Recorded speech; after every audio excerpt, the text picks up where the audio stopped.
Namo tassa bhagavato arahato samma sambuddhassa. Namo tassa bhagavato arahato samma sambuddhassa. Namo tassa bhagavato arahato samma sambuddhassa. Good afternoon, everyone.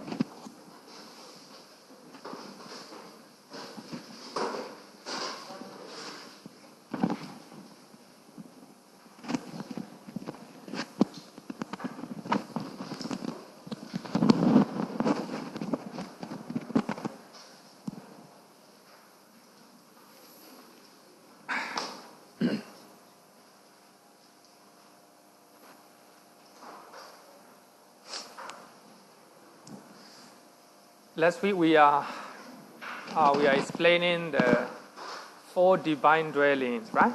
4 divine dwellings. So the first one is the loving kindness. Loving kindness.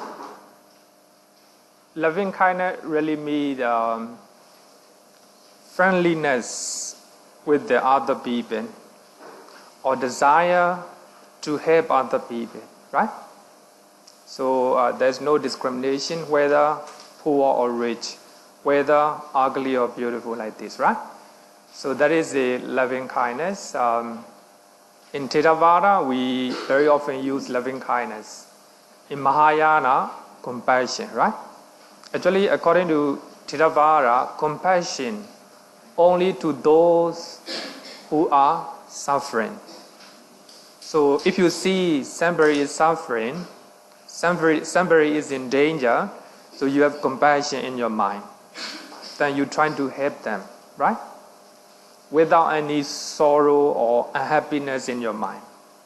So actually, loving kindness, compassion, all these are among the beautiful consciousness, right?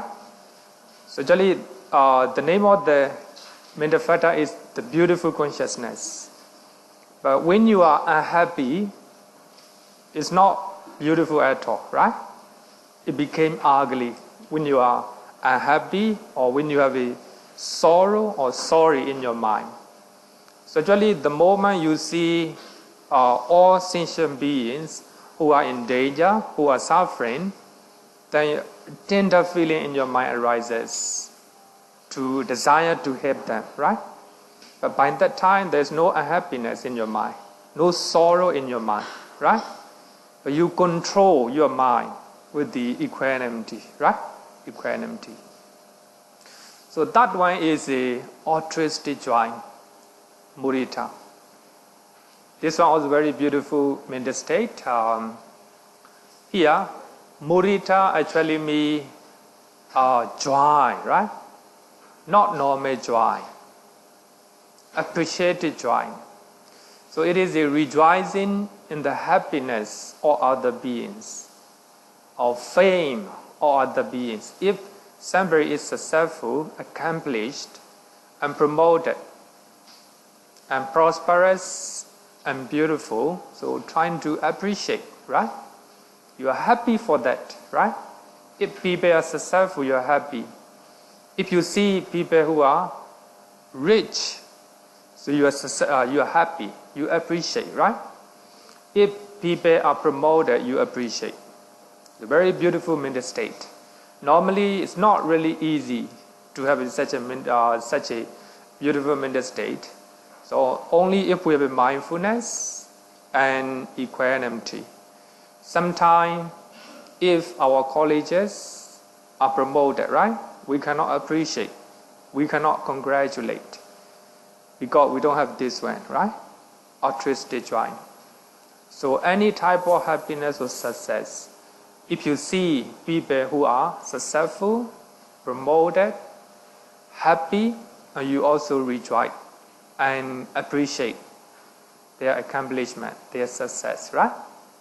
You don't have even the slightest wish to reduce their happiness in your mind, right? So actually, this is a mental state, right? So we are now studying mental state, but So the Buddha talked about 3 types of loving kindness, right? Body loving kindness, verbal loving kindness, and mental loving kindness. So what we are now studying is mental one. But we have to understand, so actually our bodily action, verbal action arises based on our mental state. So therefore, even though we study altruistic joy in mental state, we have to understand that bodily appreciation, right? And verbal appreciation, all these are the manifestation of altruistic joy, right? Very important, very beautiful one. Especially people who we do not like are promoted, we do not like, right? We cannot appreciate. People we do not like, successful, cannot appreciate. Very difficult to appreciate, right? So anyway, we have to cultivate our mind to try to appreciate, right? Even we do not like them, right? So that is very beautiful mental state, appreciated joy. Actually, only we learn 4 divine dwellings together, it became very perfect. If you just learn compassion alone, not perfect. If you just learn loving kindness alone, not enough. So all these are together, right? So we have to learn together, especially we have to balance with the equanimity, right? So later I will give a note for that. Without envy or jealousy. Among the 40 unwholesome mental state, we have envy, right? Maccariya. So actually we learn envy or jealousy is a negative mental state, unwholesome mental state. So altruistic joy is opposite of that one, right? They are opposite. Beautiful and ugly, right? In famous method of developing loving kindness, normally we call it metta chanting, right? So chanted by Malaysian vocalist Umiyi. So actually you may hear this one. Talada Sambadito Mawikichandu, right? Yata Lada Sambadito Mawikichandu. This is a not loving kindness, it is a altruistic joy, right? But normally, so therefore when we talk about Karaniya Metta Sutta, it's not just about loving kindness, it's all, right? Full. So even though we are chanting, we are reciting metta chanting, it's not about just loving kindness. It's also every 4th thing, right? Every 4 mental state. Here, Yatalada Sambadito Mawikichandu. Let's talk about altruistic joy. May their wealth and prosperity which have been acquired be not diminished or lost. May they be able to retain their wealth. May they be able to retain their success. May they be able to retain their reputation, right? Like this. So you're trying to have those positive mental state in your mind, right? Not really easy to practice. Very beautiful mental state, right? So this is a one of the way we can radiate, right? You can use in English, you can use in your language, so any language, as long as it conveys the beauty of altruistic mental state, right?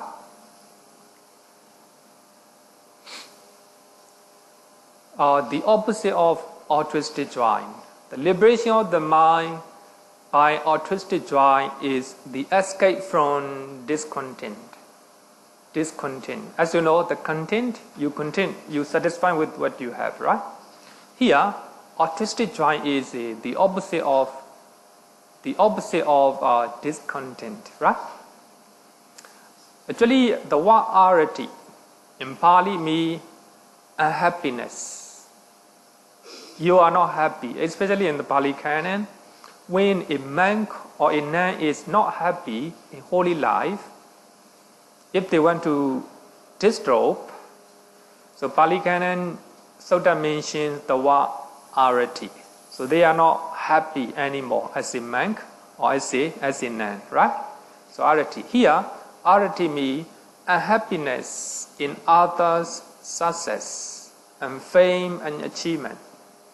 So if you see somebody is successful, you cannot see them. You are not happy in your mind. That means the opposite of altruistic joy. We can see that mental state in our mind very often, right? So when somebody is, or when we see rich people, we are not happy sometimes, right? We cannot appreciate their richness or prosperity, right? Because lack of altruistic joy. And we cannot appreciate, we are not happy to see achievements of other people. So that means we don't have this beautiful mental state, right?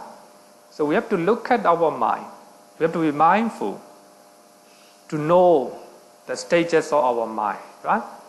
So if we are not happy to see other people's success, fame or achievements or something that is good, that means you don't have the altruistic joy, right? Altruistic joy.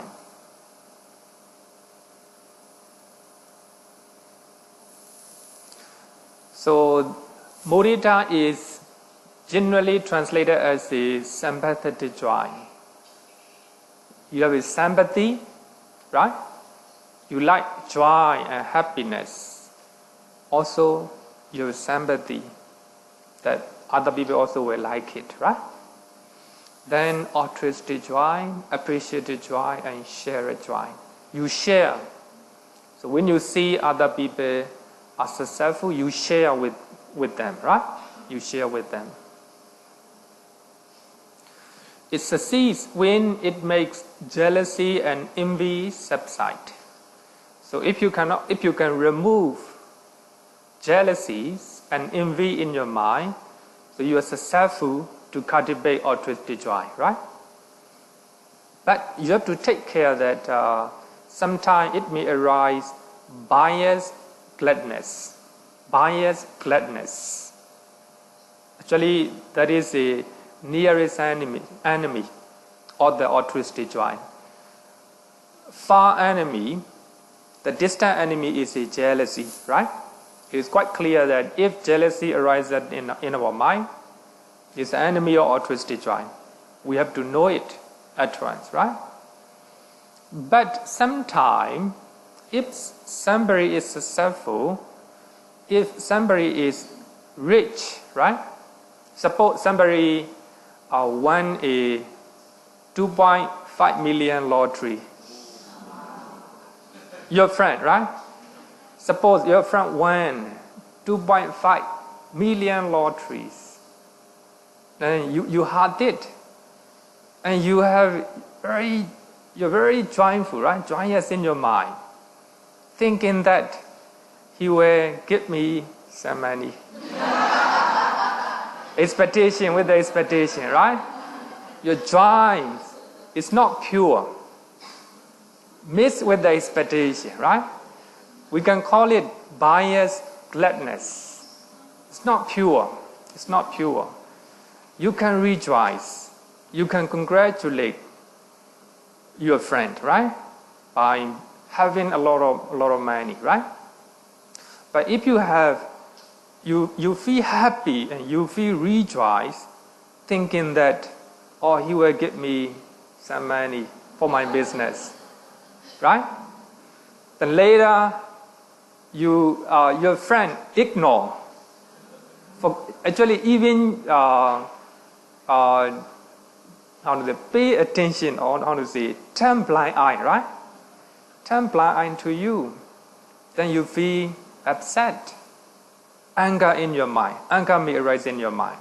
So therefore, such biased gladness is very the nearest enemy. Very nearest enemy, right? So you cannot notice. You cannot notice. Sometimes you try to educate your children. If your children have a lot of improvement or I want to say, he get a higher degree, right? Then yeah, you can congratulate and you can rejoice in his or her success. But sometimes you may have expectation, right? If my child got a job and he will have a higher salary and he will support me, right? He will support me back. So that such type of joyous feeling may be biased gladness, right? A very tender one, very difficult to distinguish, very difficult to distinguish, right? So here, expectation here is a greed, a type of greed, right? So here, altruistic joy does not mix with the greed. A very pure one, right? Very pure one. So therefore, it's very beautiful mental state, right? Beautiful mental state. Any question? I think you are not happy to hear, no? It's not really easy, no? It's not really easy because we are actually, as you know, we are playing with our mind like this, right? Very often. So we have a biased gladness very often, and we have a sorrow if we see suffering people, right? Like this, because we cannot control with the equanimity, right? Equanimity. Okay. The next one is the equanimity, upekkhā. It's very beautiful. Also, I have said one time, one of the scholars from England, and he said that the closest term to Nibbana is equanimity. Equanimity is very close to Nibbana. Actually, sometimes what the Westerner talk about, what the Western people talk, sometimes is very enlightening, because they are not from the Buddhist background, so they can see Buddhist teaching from outside. So what we see Buddhist teaching is from inside, right? So the way we see, the way they see is different. Sometimes we cannot accept their idea, but sometimes the way they think and the way they present is very, very enlightening. Sometimes I like, sometimes I do not like. But of course we have to use our own wisdom. So there is a difference between how we see Buddhist teaching, right? Normally we see Buddhist teaching from inside. They see from outside, right? So he said that, I don't know whether you know the John Peacock. John Peacock. And he wrote some books about Buddhism. And he said that one of the closest terms to Nibbana is equanimity, right? Equanimity. So therefore, it is important to know equanimity. So this is according to Visuddhimagga. So Visuddhimagga defines equanimity in this way. Equanimity means seeing equally. Seeing equally. It's not really easy, right? We cannot see people equally. We have a lot of bias, right? Between ugly and beautiful, between rich and poor, between good and bad people. We cannot see equally, right? But here, equally means, I will explain later.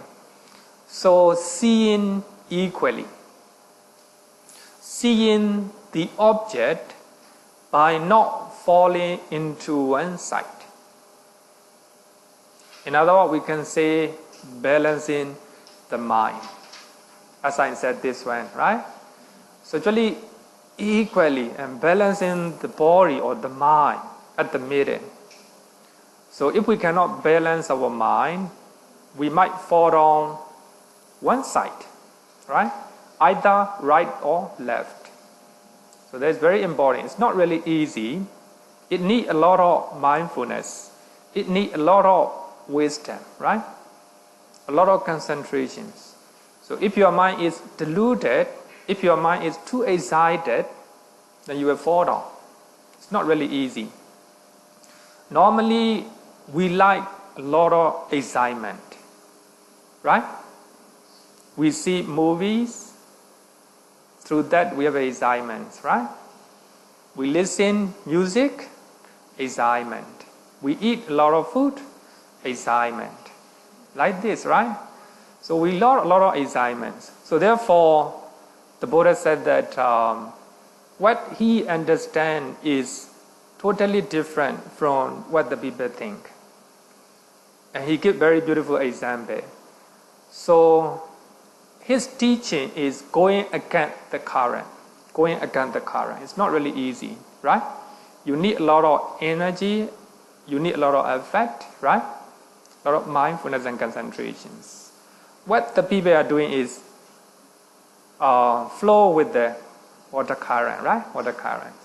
So here, equanimity means no excitement, full of mindfulness, trying to balance your mind, not to fall down into two sides, right? But here we need to know what are the two sides. We must know what are the two sides. Visuddhimagga classifying 10 types of equanimity. So among them, what we are going to learn is equanimity as a divine dwelling, Brahmavihāra, right? So Visuddhimagga. So therefore, the beauty of Visuddhimagga, the beauty of commentary is they combine all the information from Pali Canon, from the suttas, and they categorize into different group, right? Sometimes they may be wrong. Sometimes they may be correct. So we have to know it. So we have to accept that reality. So actually, we must have a courage to see. Of course, it's not really easy to see the right and wrong, right? Of course, mostly the commentators are very well versed and competent. So they assemble all the collections or recollects. They collect all the information from the suttas and Pali Canon. They make a different group, right? But here, Visuddhimagga, whenever Buddha goes up, he collects all the information from Pali Canon and he lists 10 types of equanimity, right? Very beautiful. Giving, the citations inside. So actually what we are going to learn is one of them, equanimity as a divine dwelling. So when we learn about tatra micchatatta, neutrality of the mind, right? And we learn that.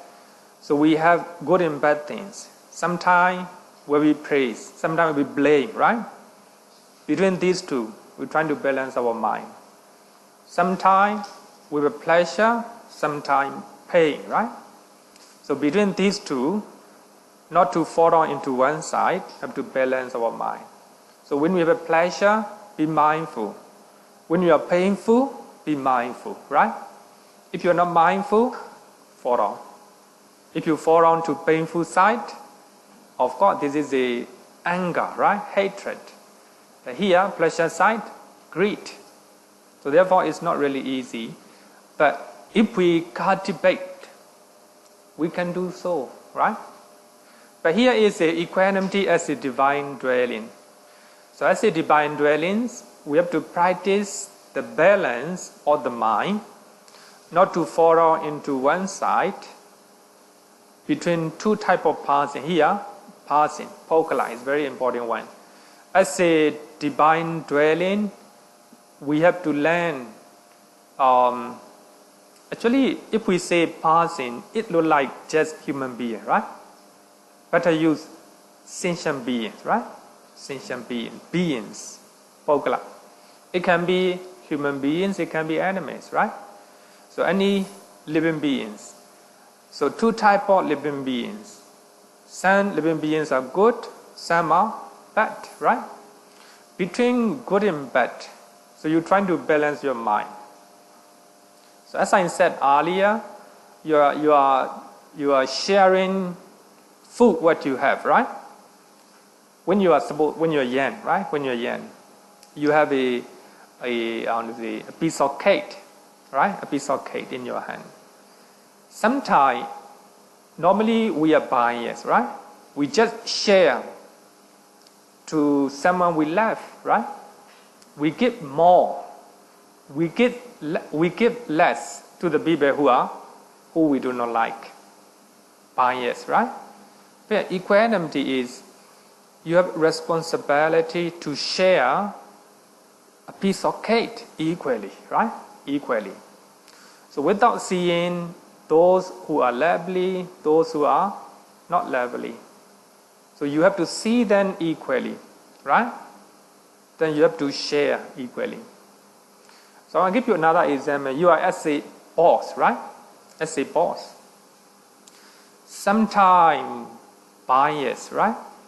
By seeing appearance of appearance, by seeing their race, their political background, or anything, right?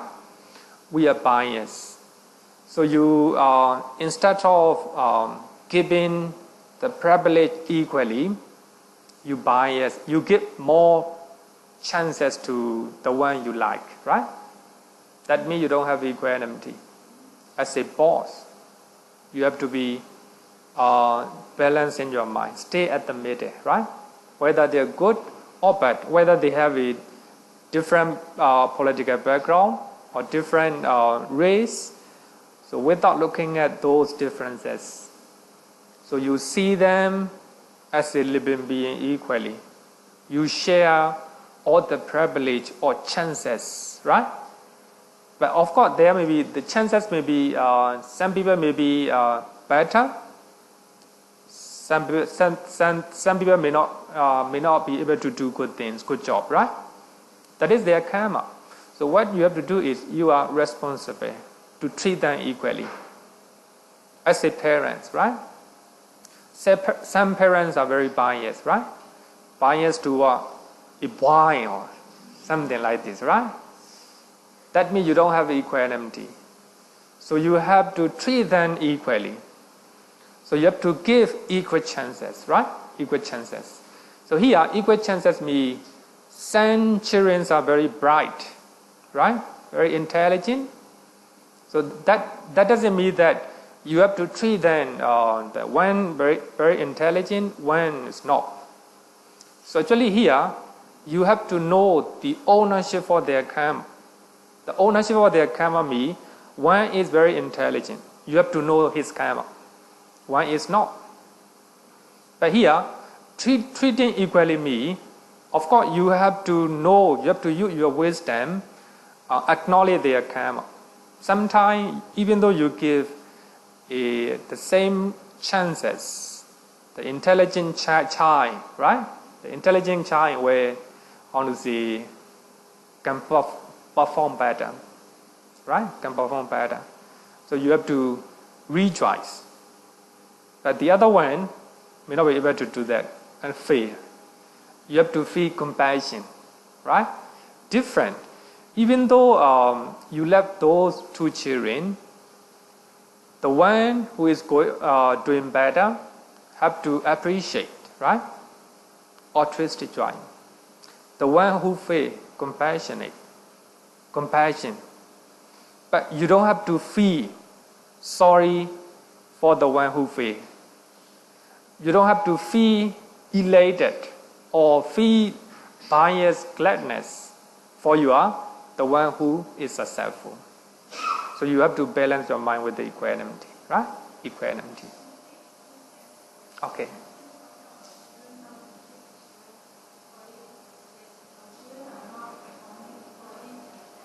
Yeah.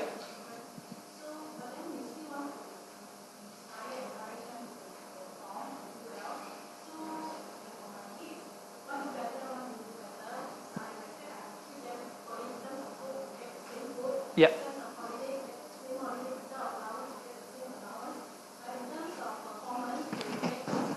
Different.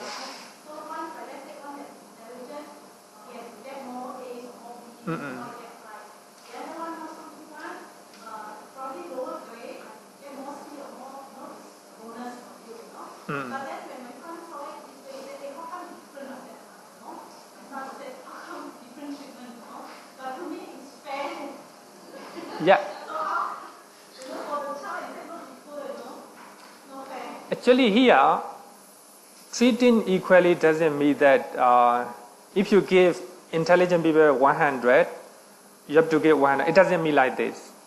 So you may have to pay more money for the more intelligent one, right? But that doesn't mean that we have to share half. It doesn't mean. So at the same time, we have to know their karma, right? Their karma, their background. So we have to know that. So this kind, this son is very intelligent. So you have to support more, right? To have more success. But for the one who is not intelligent, you have to compassionate to them, right? You have to explain until they understand, using your compassion, right? Using your compassion. So here, equanimity, you do not bias toward the one who is intelligent. Regarding with, suppose, how about the sharing food, right? Providing food. But regarding with the food, have to treat them equally, whether they are doing good or doing bad. But regarding with the education, of course, you have to give more opportunity for more intelligent one. That doesn't mean you are not biased. You understand the ownership for their karma, right?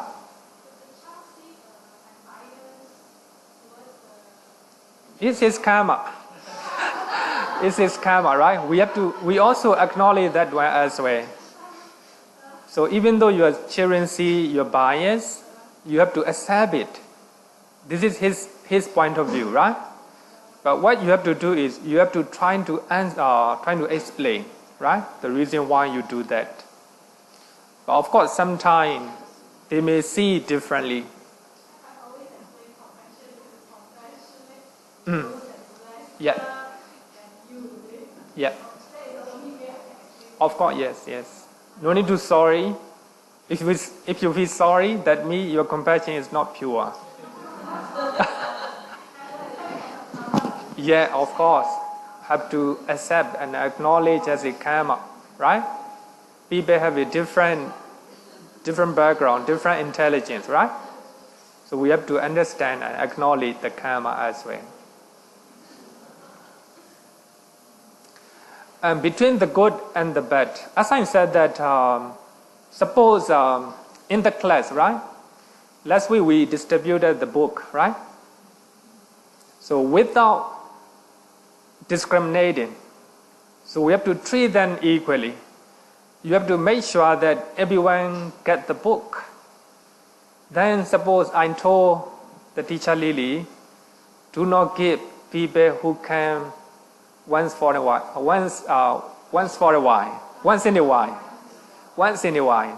and look at the attendance sheet and do not give the book for those who can once in a while. Huh? That means we have enough book, right? Of course, if we do not have enough book, and we have to make sure that only for those who are doing well, right? Doing serious. Actually, before we start class, I told the class that for the time being, we'll give after 1 month, right? We give the book, right? Actually, for those who can within 1 month, they are serious, right? So we give the book. But last week, we are still waiting. Now we have less people. So we have enough book, right? So therefore, I told them, we can share the book right now. We can give away the book. Actually, it's not bias, right? It's not bias. We are using our wisdom that we should give this book this special book only for those who are studying seriously, right? It's not a bias, right? It's not a bias. But here, equally right now you came, right? So on that, last week you came here, and some of you may not come. But we have to treat them equally, right? Equally, whether they can once in a while or whether they can every day, right? We have to treat them. For those who do not get the book, you can get, right? After the class, we stay with them.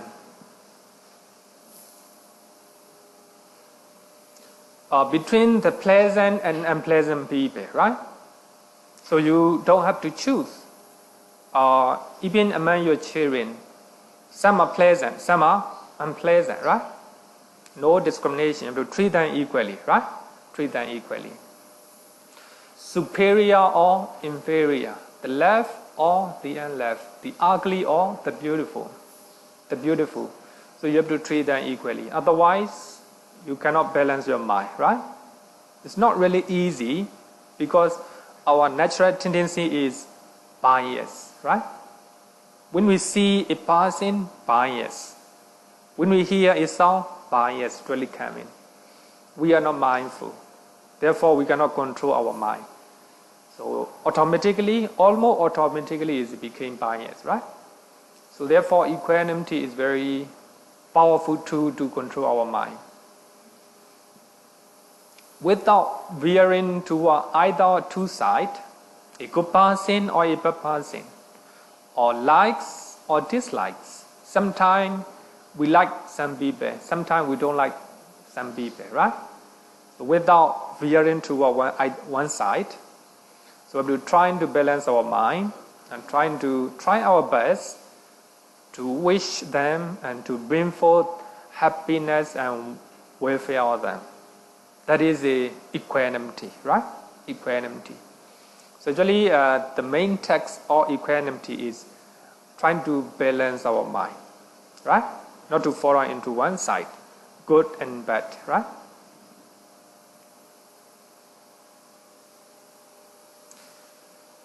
Equanimity is like an unbiased and fair teacher at the school, a judge at the court, a referee at the football match, right? The last one is very obvious, very clear, I think. So Singapore and Myanmar are playing football. The referee is Singaporean, right? But he is fair, without, veering to one side. He stays at the middle, right? Very fair. So actually, it's not biased, right? It's not really easy as a Singaporean, right? He likes Singaporean tea, right? So without bias, he trying to stay at the middle, balance his mind. Even though he doesn't like the other team, right? Trying to balance his mind, he do his job. He do his responsibility fairly. Equanimity is not really easy. So therefore, it looks like Nibbana. The door, the entrance to Nibbana. So when we look at the 7 factors of enlightenment, so the last one is equanimity, right? The last one is equanimity. So when you have equanimity, that state of mind, your mind is very stable, very, very calm and stable, just like a polished mirror.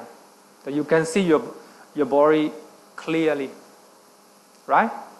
Because your mind is not shaking one side after another, staying at the middle, very steady, right? So that is a higher than concentration. Concentration together with equanimity, right? Sometimes with the concentrations, we cannot balance. Sometimes together with happiness, together with joy, right? So happiness and joy may be a source of biased mind. So if you have a concentration together with equanimity, then you can see everything clearly. The nature of your mind, the nature of your physical body, and everything. If you know that reality, attain Nibbana. So therefore, I think what Mr. John Pico said is really striking. I like it because it's very close to Nibbana, right? It is a doorway to Nibbana.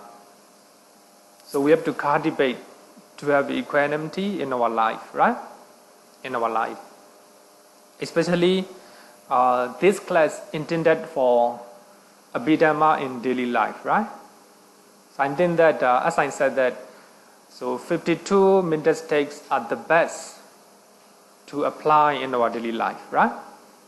So the rest are not very, just for knowledge sometimes, right? Just for knowledge. So if we know 89 chetas and 52 mental factor, more than enough. You know Abhidhamma. You already know Abhidhamma, right?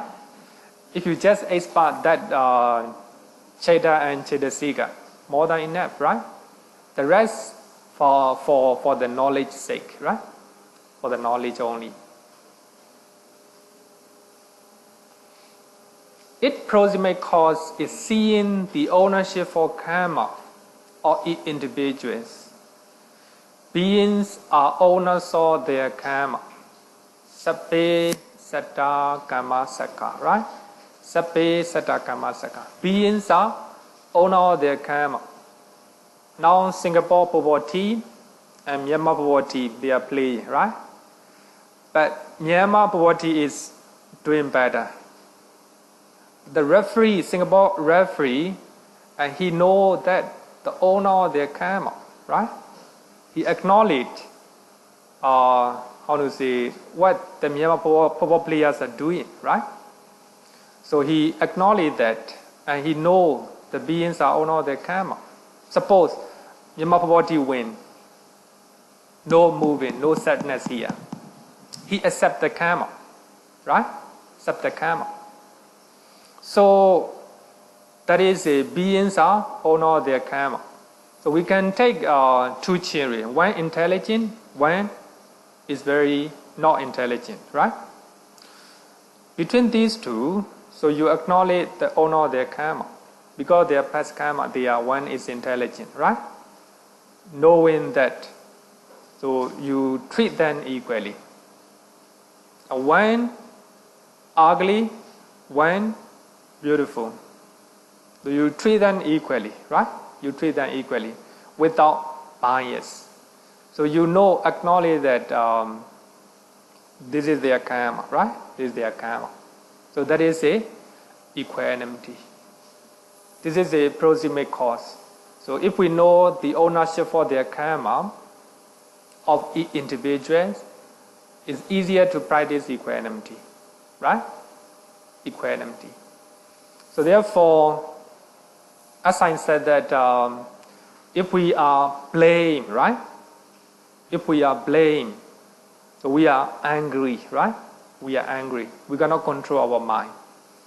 We cannot accept ownership for our karma. So we are to blame because we have done something wrong, right? So we cannot accept our karma. So therefore, we cannot maintain balance of our mind. That is lack of equanimity, right? Lack of equanimity. And suppose if we have praise, right? If somebody is praised, you cannot congratulate or you are not happy for that. Because you do not know, you cannot accept ownership for his karma. He's doing well, right? He's doing well. Because of that, he have a lot of praise, right? So you know the ownership for his karma. So therefore, you can maintain, even though you don't like that person, you can balance, you can maintain your stability of your mind, right? Not moving, no feel angry. And you can even acknowledge or altruistic joy, right? So that is the power of equanimity. So therefore, equanimity is very important to understand. Any question? No question. Okay, let's go. It succeeds when it makes likes and dislikes subside. So, without thinking that you like that person or you don't like that person, you do your responsibility, right? You do your responsibility without bias. So if you can subside, like and dislike.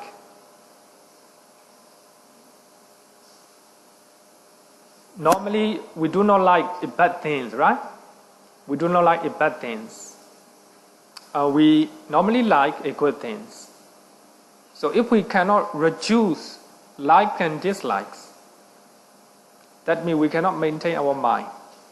We stay biased, right? Stay biased. Our mind stay excited. So if we can reduce the amount of likes and dislike, then it succeeds. It fades when it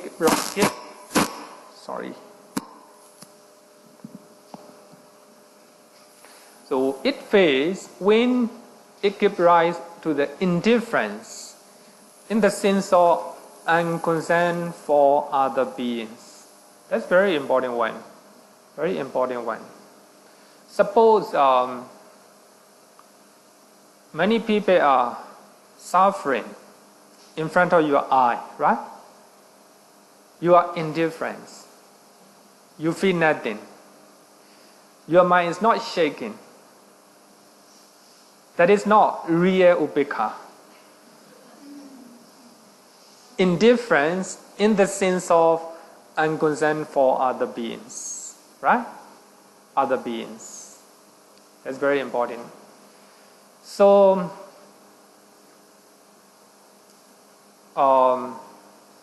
somebody in your office is doing well, right? You are indifferent. No altruistic joy, right? No altruistic joy. But it's not real equanimity.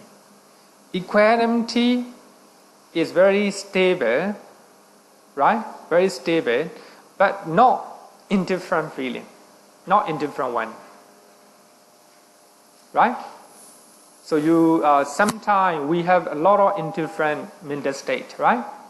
Wherever they may be, turn blind eye, turn blind ear to them, right? So that is indifferent feeling. Indifferent feeling. So if you have that indifferent feeling, that is not real upekkhā. It is the nearest enemy. It looks like equanimity. It looks like, but it's not. The nearest. So we have to be mindful, right? We have to be mindful. Sometimes people say that if somebody is not good to you, ignore them, right? With the anger.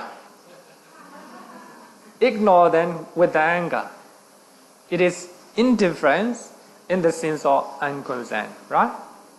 It happens to us very often, right? Very often. But here, so you're trying to try your best to associate that person, right? If things are not doing well, without anger, right? You balance your mind. That is my karma. That is his karma. You acknowledge the ownership for karma. That's all, right? Without anger. So that is a real equanimity. So therefore, it's not really easy to practice, right? Not really easy to practice. Okay.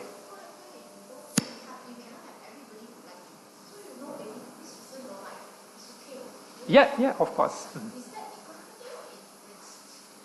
So therefore, here we have to differentiate. You try your best, right? In your part, you try your best.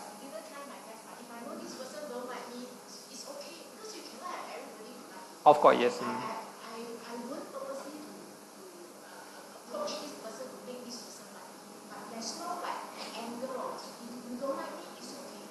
still do what we need to do.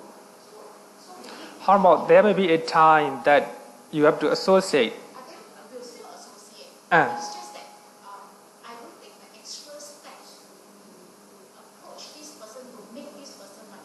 In come to working wise is fine. We have to work this, we have to work, but it's okay. If you don't like me, there must be a reason for not liking me. So be it, it's okay. Okay. But we still come to work, we'll still work. If we need to liaise with each other, we'll still do. Yeah, that is equanimity. That's equanimity.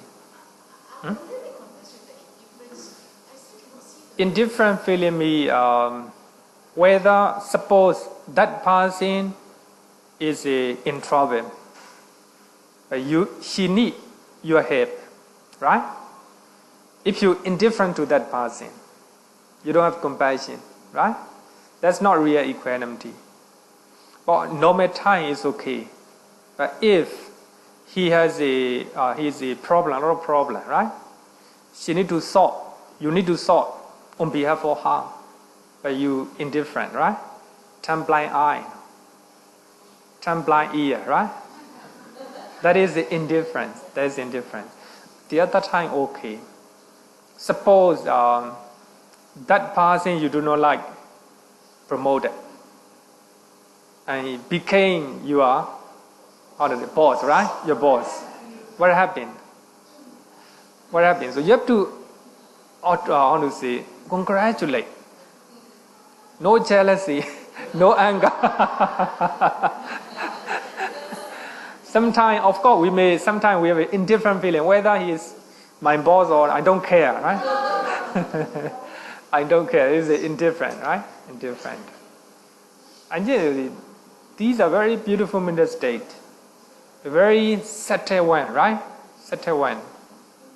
So therefore, the Dalai Lama said that actually the mental states are too subtle. The teachings of the Buddha are too subtle that we can differentiate between hatred and anger. He used hatred and anger. We can practice anger without hatred. We can practice compassion without attachment. Right? Without attachment. Compassion and loving kindness without attachment. Here, without attachment means you trying to do good things in your heart, right? With the full of compassion and loving kindness. So you don't care anything. Sometimes, even though we do compassion and loving kindness, we want to get something back, right? It's not a real one. It's not a real one. So therefore, it's not really easy to understand, even to practice, right? Even to practice. Okay. what's the difference between Indifferent, eh? Detachment. Actually, I think different. Detachment means trying to let go, right? You don't let the chance to attach. So here, indifferent means, as I said, that you're walking, two persons are walking, right? So the normal time doesn't matter. But if that person is in danger, then you turn blind eye to indifference, right? So that person is in need of your help. Then you ignore. That means you don't have a compassion in your mind, right? Most importantly, you cannot control your emotion. By that time, you have ill will in that person. Wherever it may be to that person, I don't care. That is indifference, right? Indifference. So actually here is a detachment is a what we call it in Pali is a aloba, right? No attachment. No attachment, no greed, right? No greed. And because of detachment, so your compassion and loving kindness became pure and altruistic joy, right? So as I said earlier, so your friend won a 2.5 million, right? 2.5 million lottery, right? Then you have altruistic joy. You are happy, but no attachment. You will get something from your friend. So if you think that you will get something, you have thinking that my friend will give me something because you have a lot of money right now, right? If you have such thought, you are altruistic joy. Your joy is not pure, right? Deluded. So that means no detachment. So only your joy toward that person is pure, no expectation, right? There is altruistic joy with the detachment. No attachment, right? No attachment. Very subtle one, very subtle one. Okay.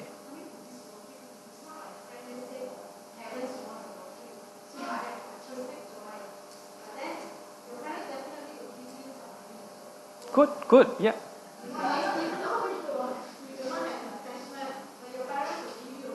Good. Actually, here attachment here means attachment. Sometimes the material things are different, right? You may have material things, but no attachment, right? No attachment. But here attachment may be different level, right? I have explained very often. So you have to understand that one, right? Okay, let's go. Different functions of 4 divine dwellings. Loving kindness. So when we practice loving kindness, so loving kindness is suitable for those who have much ill will or hatred or anger. For those who have a lot of anger and hatred and ill will, we should develop loving kindness, right? Visuddhimagga gave example of a mother who wants her child to grow up, right? Actually, this is just example. Actually, in the world, the mother's love is greatest, right? So the mother loved her son, and he wants her child to grow up. So that is the loving kindness, right?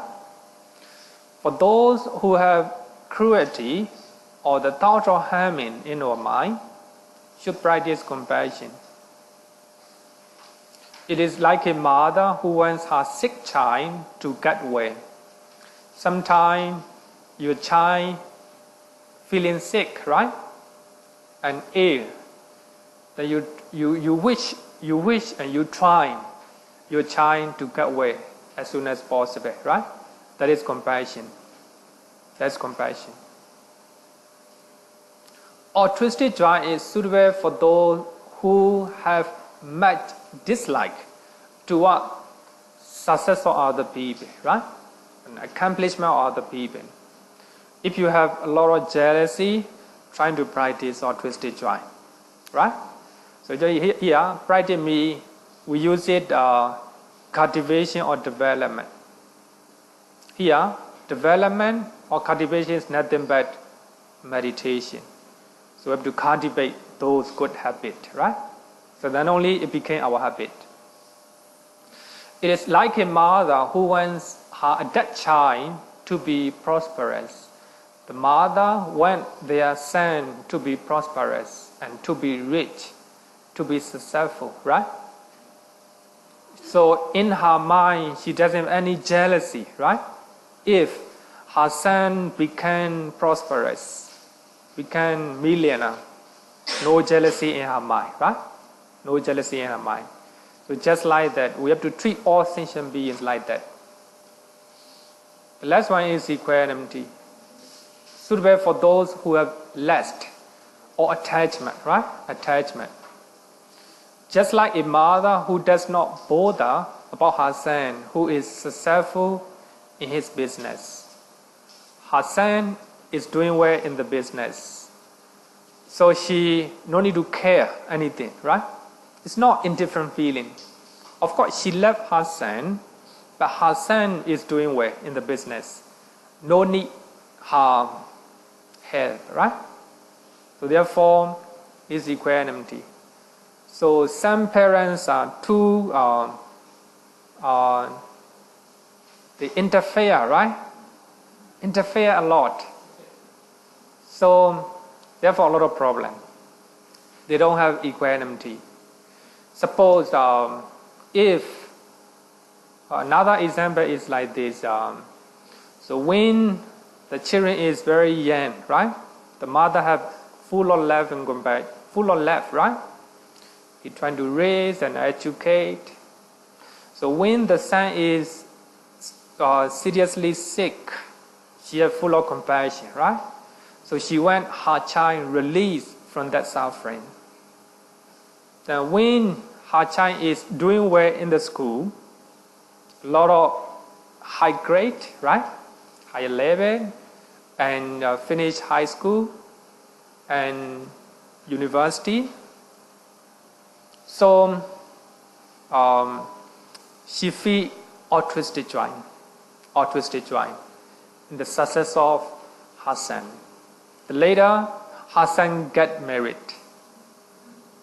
So if the son get married, no, you don't have to interfere, right? By that time, you have to practice equanimity. You're trying to balance your mind. Your son, you no longer belong to your son 100%, right?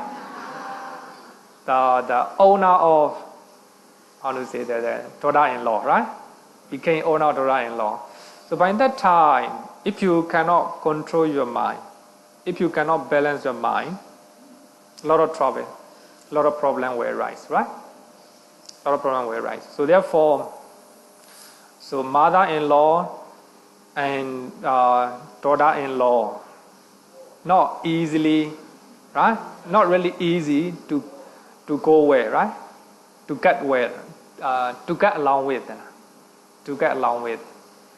and son-in-law and father-in-law, not easy because they cannot maintain their equanimity, right? Their mind. A lot of interference, right? Interference. So therefore, equanimity is very important. Even though your son may be having problem in his family, you have to be mindful, right? Whether it is a good time to talk about or to interfere, right? So actually, he is no longer, you no longer belong to your son, right? That's very important. Of course, you still love and compassion toward your son, right? If there any need for him, you're trying to help them. If there may be problem in his family, but you have to maintain your mind. Practice equanimity, right?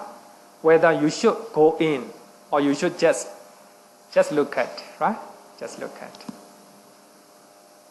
That's equanimity. Equanimity. So therefore, metta embraces all living beings, maybe small or great, far or near. Karuna embraces those who are suffering. So as I said earlier, Theravada, they try to emphasize metta. The Mahayana, they emphasize Karuna, right? Actually, we have to understand four. This is four mental states together, right? Muditā embraces those who are doing well. Upekkhā embraces all beings without making any discrimination, right? So that is whether you're talking about metta or karuna or muditā or upekkhā, have to understand together, right? Otherwise, not complete. Not complete. So among them, upekkhā is the stabilizing factor. Very important one. If the fact three is not controlled with the equanimity, may sidetrack due to the lack of stabilizing factor. Upekkhā prevents loving kindness from falling into selfish affection. It checks karuna not to be for sorrow or pity. It guards muditā not to be defeated by a biased gladness. Right? Upekkhā is a stabilizing factor. So therefore, in the fourth jhana, the last jhana, accompanied by, together with equanimity, right? Equanimity and concentration. So therefore, concentrations accompanied by equanimity. Equanimity accompanied by concentrations. Because of these two powers, the mind became crystal clear, calm and stable. So therefore, just like we can see a stable pool, right? So the water is clear and the water is crystal clear and the water is stable, not moving by the wind. Then we can see inside the pool, right? Everything inside. The stones, the leaf, how to say that? Everything inside, right? You can see very clearly. So actually our pool is shaking all the time. We are full of dust and the water is not clear, right? So therefore we cannot see inside the pool very clearly. So equanimity is very important. Before you attain Nibbana, equanimity is the door, right? Any question? No question, let's go. So the last one is the faculty of wisdom. What we understand about wisdom? The faculty of wisdom. The faculty of wisdom is the understanding things in their true nature. It is the opposite of delusion. Opposite of delusion.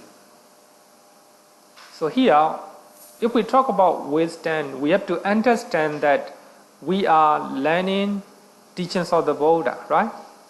We are not learning other subjects. But here, wisdom is purely regarding with teachings of the Buddha. We have to understand that one. This is not a wisdom to know everything. It's not a wisdom to know science, mathematics.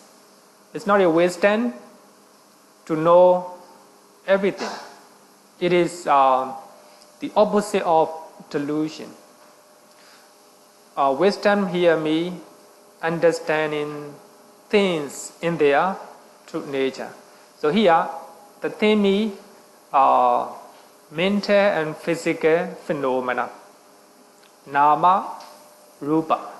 Only nama rupa, right? Only nama rupa. It is the opposite of delusion. If you understand delusion, you understand wisdom. They are opposite, right? So I hope you have learned what is a delusion, right? Maybe you may forget. So anyway, here, understanding wholesome and unwholesome deeds. You understand killing as the unwholesome things. You understand telling lie as a unwholesome speech, right? So that is wisdom. That is the basic wisdom. Normally, it's really easy for a good Buddhist. We must understand the first one.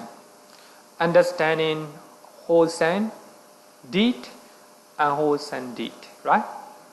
Telling lie is unwholesome. Telling the truth is wholesome one. So you have to understand wholesome as a wholesome, unwholesome as a unwholesome, right? That is wisdom in Buddhism. That is wisdom. If you do not understand killing is not good, opposite, if you think that killing is good, then it's moha, right? They are opposite. Knowing is wisdom, Not knowing is a delusion, moha. So if you have the first wisdom, you are eco-Buddhist, right? Not only knowing, but also fully accept it, right? Fully accept it. Sometimes we want to justify. We cannot avoid telling lies. We want to justify, right? So that means that you cannot accept 100%. Not only understanding, you have to accept it, right? Any type of telling lie is not good. Not good, not good. No justification at all. Any type of killing is not good. Even you're killing mosquito, right? You cannot justify. But of course, different level of effect, right? If you kill people, big. If you kill elephant, big. I want to say the effect is much more bigger. If you kill mosquito, smaller, right? Smaller. Of course, you can do like this, but still, it is an awesome deed. No justification at all. Killing your enemy. Killing for those who are believing different religion is good. If you justify like this, it is moha, right? Any type of killing is an awesome deed. So if you understand the first wisdom, and if you fully accept it, you are Eco-Buddhist, right? Eco-Buddhist. Sorry?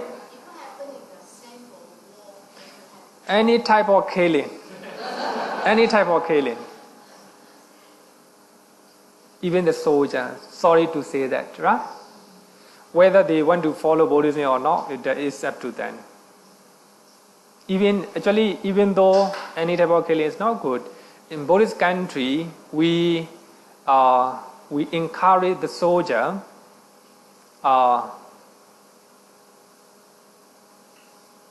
the soldier are not going to hell. Actually, it's not good. It's not right. But as you know, in Buddhist country, so they, in their mind, they think that killing is not good, right? Not good. But if we are telling like this, no soldier at all. We have to tell them, the soldiers never go to hell. Not true, not true.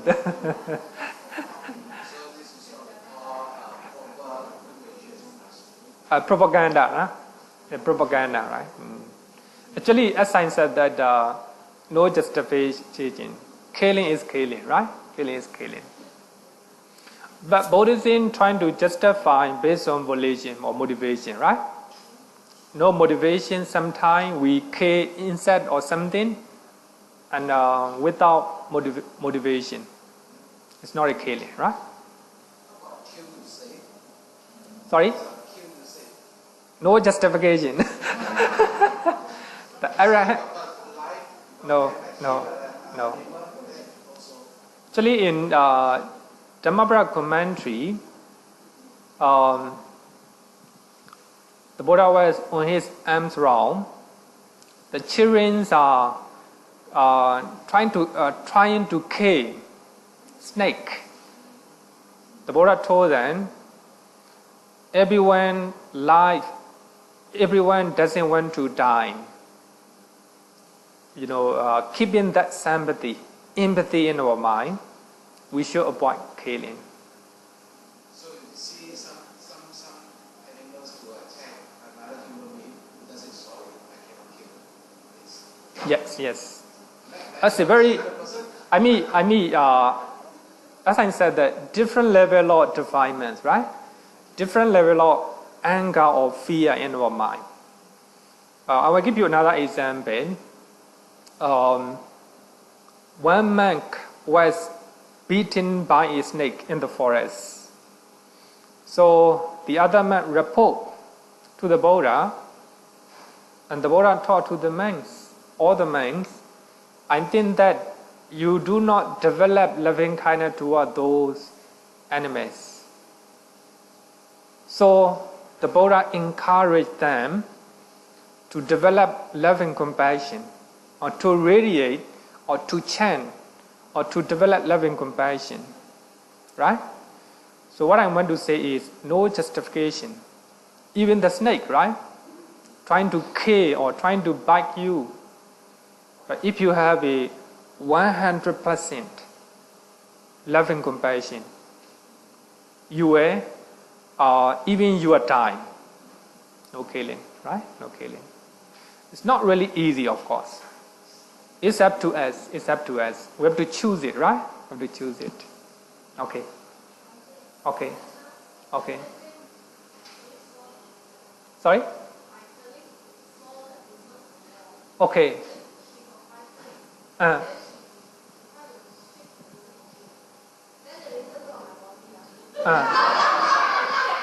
Sorry, you ran. Okay, okay. Okay.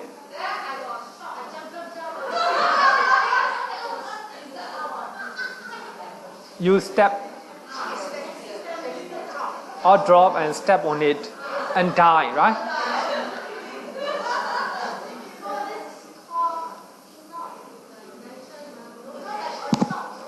I think we have to decide based on intention or motivation, right? Actually, you trying to shake your body, and you kill the lizard unintentionally. Yeah. If you don't have motivation or intention, not really killing, right? Not really killing. So therefore, motivation is the most important, right? So actually, there's the So second one is the understanding the Four Noble Truths in conceptual level or intellectual level. If you want to become a better Buddhist, trying to understand Four Noble Truths, at least intellectual level. Intellectual level. Hear me. Intellectual level, hear me. We are learning the Dhamma, right? You know it. You know it, right? What are the Four Noble Truths? That if you know it, so that means it is a wisdom, right? It is a wisdom. It's not really easy to know the Four Noble Truths and to understand them, right? We need to learn from the book, from the talks, and you have to think over it in your mind, right? So then only you will be fully understand, but conceptually or intellectually. So this is second level. And the last one is understanding the Four Noble Truths in actual level. That is the understanding of Sotapanna, Sakadagami, Anagami, Arahant, right? So this is a wisdom, the higher wisdom, of course. So we have a three level, if we classify in three levels. Knowing wholesome and unwholesome deed, knowing the Four Noble Truths intellectually, from the book, from the talk. Then actually, if you understand actually, that is a real wisdom, right? Real wisdom. So if we talk about, we have a three characteristics, right?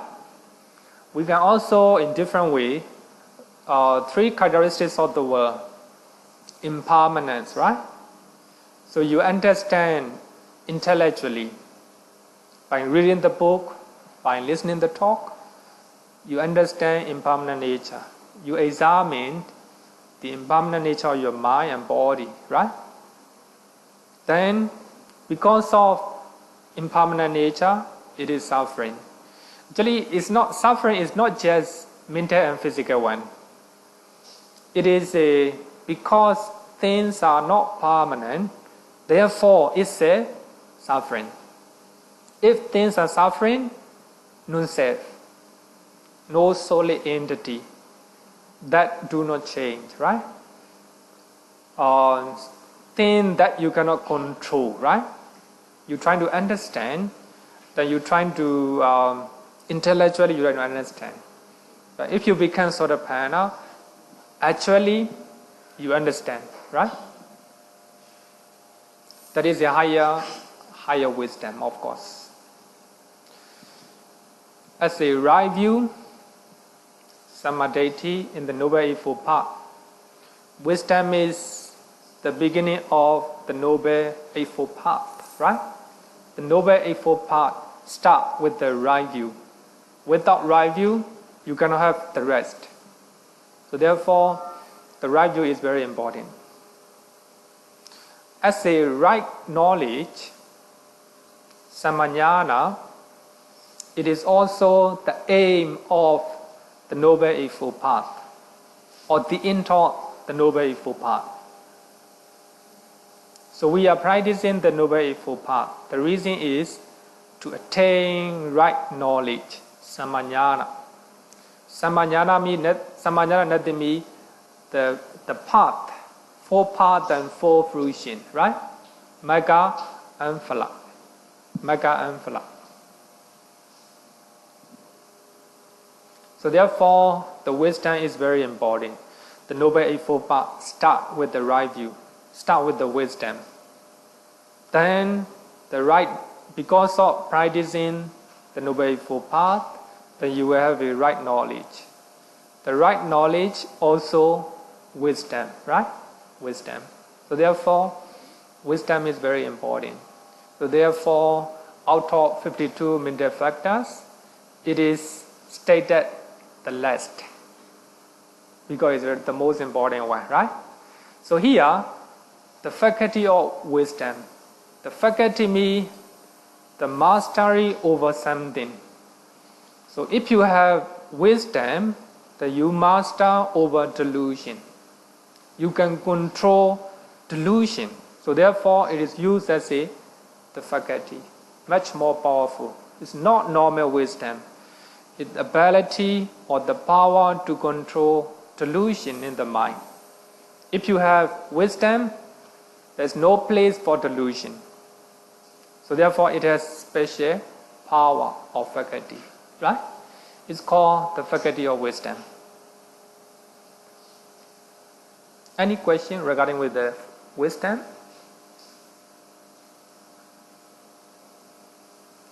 Okay. Now we have 52 mental factors. So the first one is command to the others. We have 30 command to the others, right? So here, command to the other. Other means Chaita. If Chaita is good, the Cetasika, mental factor, is good. If the Chaita is bad, the mental factor also bad, right? Command to the others. This is a literal translation. Bhikkhu body used as a ethically variable, right? Ethically variable.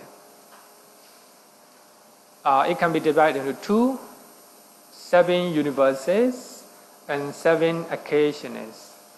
So 7 universes means it associates with any type of chaitas, right?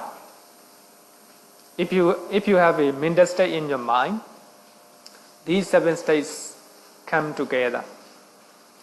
And occasion is sometimes some mental factor may not arise, right? Occasionally they will arise. So 6 occasions altogether, 30, right? And second category is 40 unwholesome factors, akusala cetasika, right? And third one is beautiful, 25 beautiful factors. So we have completed all. Among 25, the first one is the universal beautiful factors, 90, with 3 abstinences, and 2 the unlimitable, right? We have a 1 faculty of wisdom, altogether 25. So we just finished 52. We just finished study of Abhidhamma. If you expert those 89 chaitas and 52 mental factors, More than enough. So you can come next week for the sake of knowledge. But of course, if you study well, you have a better understanding. Better understanding. The reason is we learn wisdom. How many chaita does associate with? Like this, right? We have to understand. Regarding with upekkhā, right? The thought. How many chaita? So if you study carefully, you have better understanding, right? Better understanding.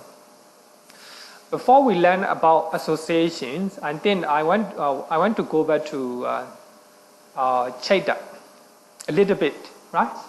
Chaita a little bit. I hope you study the 89 chaita, right? I think trying to understand, because it is a if you understand 89, you will have a more clarity in Abhidhamma, right? Abhidhamma.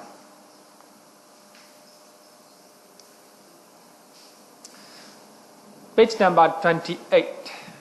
Page number 28, and we have a 89 or 122 chaitas at a glance, right? So we have a 81 mundane chaitas, and we have a 8 supramundane chaita, right? Among 81 mundane chaita, we have a sin-sphere, 54 sin-sphere chaitas. So these 54 are connected with the senses. Those consciousness arises based on the senses, right? You see something, and those chaita will arise. You hear the sound, those chaita will arise, right? So therefore, sense sphere chaita. So mundane, we have a 12 unwholesome chaitas. Among 12, 8 greed-rooted chaita, 2 hatred-rooted chaita, and 2 delusion-rooted chaitas, right? And we have a rootless chaitas. Here, actually we have explained that rootless means we have a 6 root, right? Lobha, dosa, moha, and wholesome root. Alobha, adosa, amoha, wholesome root, right? The moment those rootless chaita arises, there is no wholesome or unwholesome. We cannot call wholesome or unwholesome, right? So therefore, rootless chaita, 80. 7 unwholesome resident, 8 wholesome resident, and rootless functional resident. Altogether 80. But here you can see the number of the counting system. Bhikkhu Bodhi used the counting system 1 to 8, right? The greed-rooted chaita 1 to 8, like this, 1 to 8. The hatred-rooted chaita 9 to 10, 9, 10. So when you learn association of mental factor, so you have to know this one, right? And even you don't know this one, I think it's still okay. If you know, much better.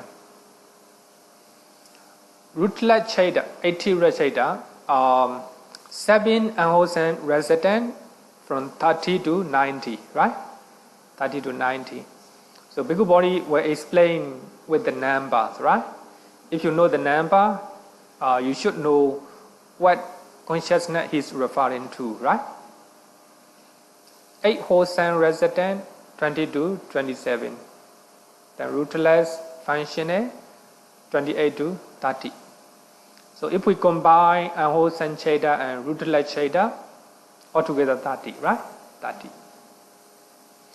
Then we have a sin-sphere beautiful chaitas. But here, beautiful. We have to understand this one.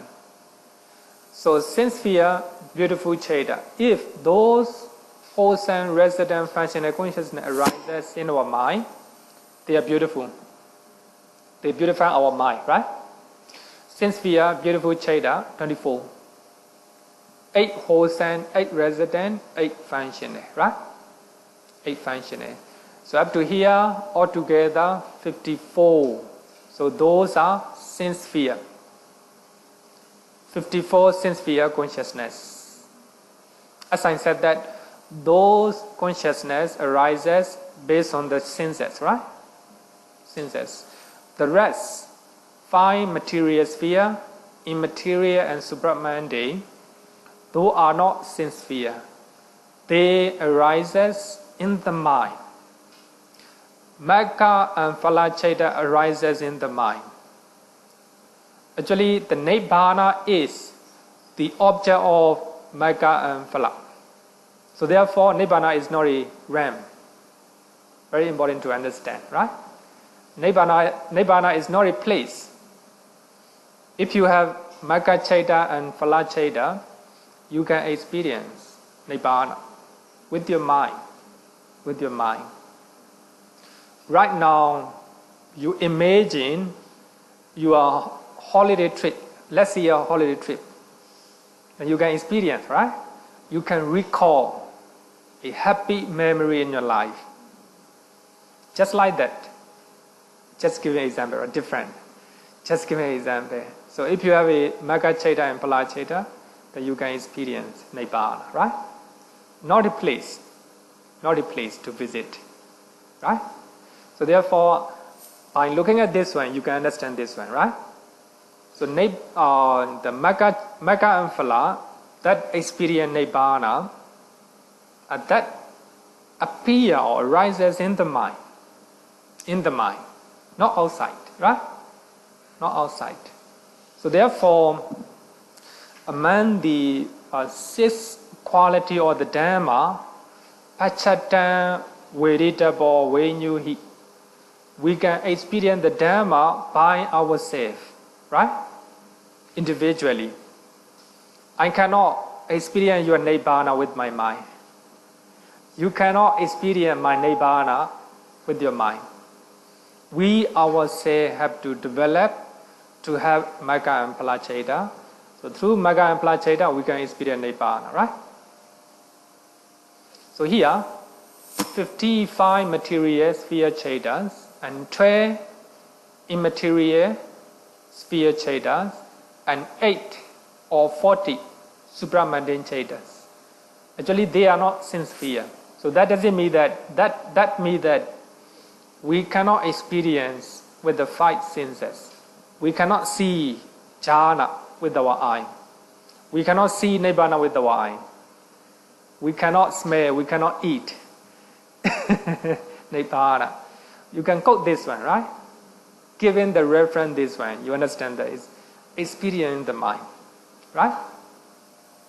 The jhana, supramundane chetas have to experience in the mind, right? So therefore, when we learn jhana, so we learn that 5 senses totally shut down, right? The moment you attain jhana, no see, cannot hear. That means if you hear something, no jhana. You are not in the jhana, right? Like this, right? Like this. That means if you hear something, that means sense sphere consciousness in your mind. No jhana, right? No jhana. So here we have a 55 material sphere cheda, 5 wholesome, 5 resident, 5 functioning, right? 4 immaterial, 12 immaterial sphere cheda, 4 wholesome, 4 resident, 4 functioning, right? So the supramundane cheda, we have 8 or 40. So we have a 4 Magga and 4 Phala, right? 4 wholesome, 4 resident. Sometimes we need to multiply into 40 if we need to count jhana. If we do not need to count jhana, we don't need to multiply or enlarge. How to say? We just count as 8, right? As 8. So when we want to explain the jhana, we have to count 40. right? Later you will understand. So here you will understand that the path of street entry, 82, right? Once returning, 83. Non-returning, 84. Path of arrival, 85, right? These are numbering system. Then fruit of arrival, 89. Like this, you have to understand, right? This is page number 28. Next one, this one is not very important, it's a similar one. Cheta by plane.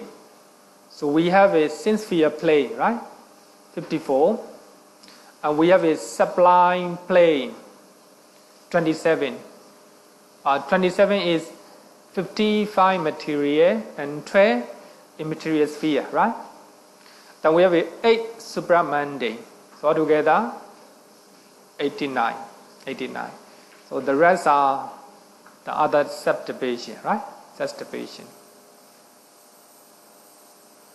So here, in the note, I don't know whether you can see, I cannot see, right? You see the page number 70. Page number 70. In the note, beautiful chetas. Beautiful cheta. So those are 12 unwholesome and 80 rootless, altogether 30. The rest are called beautiful chetas. 59 or 91. So 12 unwholesome and 80 rootless cheta, these 30 are called unbeautiful. Actually, they are not ugly one, right? The rest of the cheta are called beautiful cheta. So akusala, unwholesome and rootless cheta, they don't have a name. But I want to say that taking 59 are beautiful cheta. Therefore, the rest are termed as a unbeautiful cheta, right? Actually, they are not ugly one, right? They are not ugly one. It's very important. How to say the Hasitopara cheta, that one in the rootless consciousness, right? It arises in the minds of Arahant and the Buddha. Really beautiful, right? Really beautiful. So, beautiful cheta doesn't mean that it's ugly, right? It just means that they are not beautiful cheta. Then this one, page number 74, jhana chetas. So altogether we have 67 jhana chetas, 55 material jhana cheta and 12 immaterial jhana cheta and 40 supramundane jhana chetas. So I think if you see that chart very clear. Among the 55 material, 3 the first jhana cheta, 3 second, 3 third jhana, and 3 fourth jhana, and 3 fifth jhana. In the immaterial 12, there is no the first, second, third, and fourth jhana, just the fifth one, right? The fifth one. But in the supramundane, we have 8, right? 8 the first jhana, and 8 second, 8 third, 8 fourth, and 8 fifth jhana. So altogether we have 11 the first jhana, 11 second jhana, 11 third jhana, 11 fourth jhana, and 23 fifth jhana. So altogether 67. So I think you have to understand that one. Otherwise, difficult to understand association of mental factor, right? Any question? I think next week we'll go to association of the mental factor, right? Trying to go quicker. Because we want to study more how to say that, a better one to apply in our daily life, right? This is just for the deeper knowledge, right? Deeper knowledge. If you understand this one, good. But if you do not, if you have a difficulty to understand, stay acceptable. For those who are going to learn, who are learning in YMBA, trying to attend, because I will explain the reason why. That's very important. The reason why those mental factors do not associate with those kinds of consciousness, right? So if you know the reason why, clearer, right? For the YMBA students. Sorry? Yeah. The same book. Yeah. Okay, so we have an announcement anyway for a while.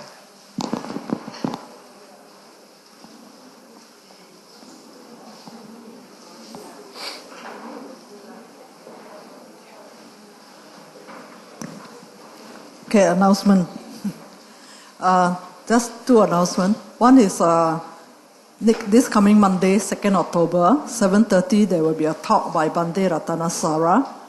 He's from Sri Lankaramaya. The topic is, should Buddhists be conservatives? So if you are interested, please come and attend the talk, and you can invite your friends to attend the talk too. And those who did not get the handbook of Abhidhamma study last week, you can get it when you sign out later. Right? Please sign against your name when you collect the books, so that we know, because as we have limited copies, so we don't want people to take more than that. That's why you give one person one set. Like I said, if you are a couple or you are siblings who are staying under the same roof, just take one set and then you share. Right? In future, if we got extra, we can give you more. Not bias, right? Go by wisdom.